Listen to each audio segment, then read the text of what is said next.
और मैं आपको बताऊँ, कई बार लोग सोचते होंगे कि हम नई नई कंपनियों के साथ मुलाकात क्यों करते हैं, ज़्यादा उनको नतीजों पर क्यों बुलाते हैं। उसका एक कारण है। जो कई साल 10-10 साल 15 साल 20 साल पुरानी कंपनियां हैं, उनके बारे में आप सब जानते हैं। करेक्ट। उनके नतीजों को कई सालों से देख रहे हैं, उनके मैनेजमेंट को हज़ारों बार सुन चुके हैं। आप उनको देखना सुनना चाहते हैं, सुनना चाहिए। जो नई नई कंपनियां आई हैं बाज़ार में, तो साल 2 साल आप उन्हें देखेंगे, समझेंगे, तो आपको राइट। अंदाज़ा लगेगा कि कंपनी किस तरह से काम करती है, प्रमोटर्स कैसे हैं, क्या है। और इसीलिए हम ज़्यादा से ज़्यादा कोशिश करते हैं कि जो हाल ही के लिस्टेड आईपीओज हैं, उन्हें आपके सामने रखा जाए, लिस्टिंग होने के बाद भी। एथर एनर्जी कंपनी जानी पहचानी, आप जानते हैं, तरुण मेहता और स्वप्निल जैन साहब ने बनाई है, और इलेक्ट्रिक टू व्हीलर्स की software, charging infra, smart accessories बनाने का कंपनी करती है कारोबार। इनके साथ को प्रोमोटर एक तरह से कह सकते हैं, हीरो मोटोकॉर्प है, ये देश की दिग्गज टू व्हीलर कंपनी है, और बड़े बड़े दिग्गज इन्वेस्टर है, टेमासेक, टाइगर टाइगर ग्लोबल, जो एथर एनर्जी में इन्वेस्टेड है। आइए मुलाकात करते हैं कंपनी के फाउंडर तरुण मेहता साहब हमारे साथ हैं, कार्यक्रम में शामिल हो रहे हैं। तो मेहता साहब ने आईआईटी मद्रास से इंजीनियरिंग डिज़ाइंस में बैचलर्स और मास्टर्स दोनों डिग्री हासिल की है, और सेक्टर का 10 साल से ज़्यादा का गहरा अनुभव है आपका।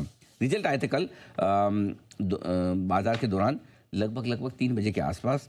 एथर एनर्जी 29% रेवेन्यू ग्रोथ दिखी है कंपनी की, और एबिटा लॉस 172 करोड़ का, लेकिन घटकर आया है। 238 करोड़ का लॉस घटकर 172 करोड़ पर पहुंचा है। नेट लॉस भी 70% कम होकर 234 करोड़ पर आता हुआ दिखा है। तरुण जी, गुड मॉर्निंग, स्वागत है आपका। धन्यवाद सर समय देने के लिए। समझाए नंबर्स, कैसी रही आपकी पिछली तिमाही? थोड़े ऑपरेटिंग लेवल पर, नेट लेवल पर लॉसेस कम हुए हैं sir? Thank you Anil ji, thank you for having me. So Q4 और FY25 हमारे लिए काफ़ी इंपॉर्टेंट ईयर रहे दोनों। ये ईयर में हमारा नया मास मार्केट फैमिली स्कूटर एथर रिश्ता लॉन्च हुआ, एंड इसका आपको रिजल्ट तुरंत हमारी टॉप लाइन और बॉटम लाइन में दिख गया। हमारा वॉल्यूम इज अप ऑलमोस्ट 40%, आपको रेवेन्यू दिख रहा है ऑलमोस्ट 29-30% अप हुआ है। ये Q4 की बात है। आप एनुअल वॉल्यूम भी देखेंगे, वो भी 1780 करोड़ से बढ़ के 2300 करोड़ हुआ है। बट सबसे बड़ा स्टोरी हमारा ग्रॉस मार्जिन में आया है। हमारा जो एडजस्टेड ग्रॉस मार्जिन है वो ऑलमोस्ट 170% बढ़ा है लास्ट ईयर के कंपैरिजन में, एब्सोल्यूट मार्जिन। तो जो एब्सोल्यूट मार्जिन जो सेल से जनरेट हुआ है वो ऑलमोस्ट 450-480 करोड़ तक लगभग बढ़ गया है। एंड इसके कारण वो फिक्स्ड एक्सपेंसेस को काफी कवर कर पाया है, एंड इसके हमारे एबिटा एंड पैट लॉसेस काफी मीनिंगफुली कम हुए हैं। एंड यही ट्रैजेक्टरी है जिसके बारे में मैं काफी टाइम से बात कर रहा हूँ। हम जो इंजीनियरिंग में इन्वेस्ट किए हैं, हम जो क्वालिटी में इन्वेस्ट किए हैं, उसके कारण हमारा कॉस्ट स्ट्रक्चर कंटिन्यूसली कम होता चला जा रहा है, जिसके लिए ग्रॉस मार्जिन बढ़ता चला जाता है। तो अब ग्रॉस मार्जिन बढ़कर किन लेवल्स पर पहुंचे हैं सर? सॉरी? अब जो ये इंप्रूव होने के बाद ग्रॉस मार्जिन किन लेवल्स पर हैं आपके लिए कंपनी के? हाँ, सो हमारे ग्रोस मार्जिन बढ़ के अब 19% हो गए।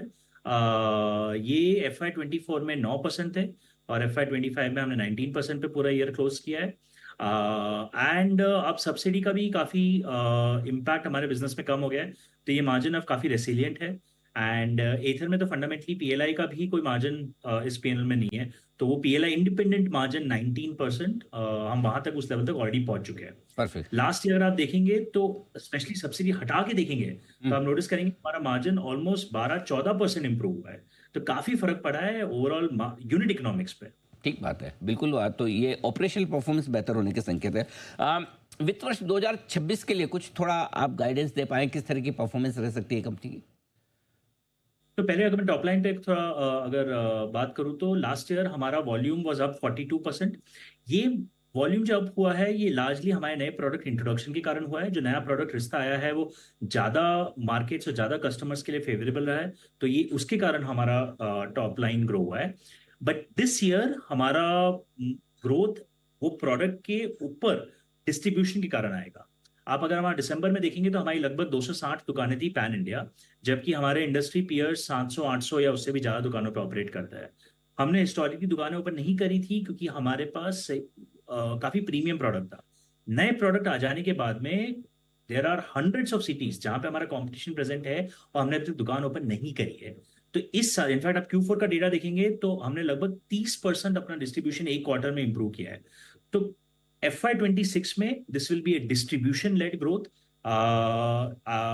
एक्चुअली मैं तो टॉप लाइन पे FY25 से भी ज्यादा कॉन्फिडेंट हूँ, क्योंकि FY25 में सिर्फ 2-3 क्वार्टर हमारे पास नया प्रोडक्ट था। इस साल चारों क्वार्टर्स है, और इस साल डिस्ट्रीब्यूशन पे बहुत बहुत सारा काम हो रहा है। अगर मैं मार्जिन्स की बात करूं तो margins I am very confident retain रहेंगे और रिटेन होंगे और बढ़ेंगे। क्योंकि अभी हम लोग LFP बैटरीज की तरफ ट्रांजिशन कर रहे हैं, जो कि रिलेटिवली चीपर होती है।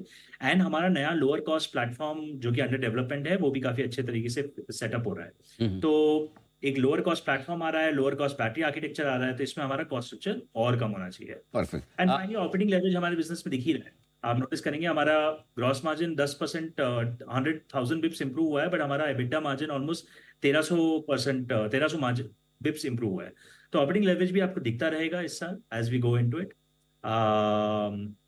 एग्जैक्ट फोरकास्ट नहीं दे सकता, बट मैं ट्रेंड्स के बारे तो में। तरुण जी, बिल्कुल ऑपरेशन परफॉर्मेंस बहुत स्ट्रांगली इंप्रूव हो रही है, आपने मार्जिन के हिसाब से भी बताया। टॉप लाइन तो खैर है ही हमेशा से है।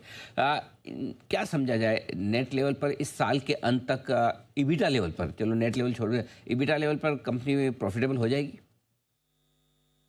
मेरे हिसाब से हमारे peak losses most likely are now hopefully behind अस।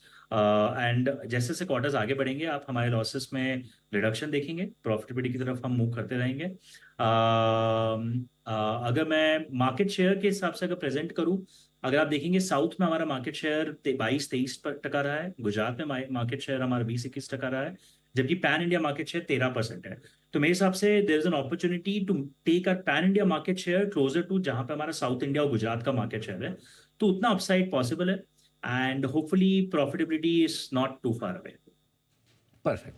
तो ये है आपके लिए बिल्कुल पूरा का पूरा आउटलुक। तरुण जी, बहुत बहुत धन्यवाद, आपने समय दिया और लिस्टिंग के बाद आपके पहले नतीजे काफ़ी इंप्रूव परफॉर्मेंस आती हुई दिखी है। उम्मीद करते हैं वित्त वर्ष 2026 आपकी कंपनी के लिए और बेहतर साबित हो। Thank you so much sir, बहुत बहुत शुक्रिया।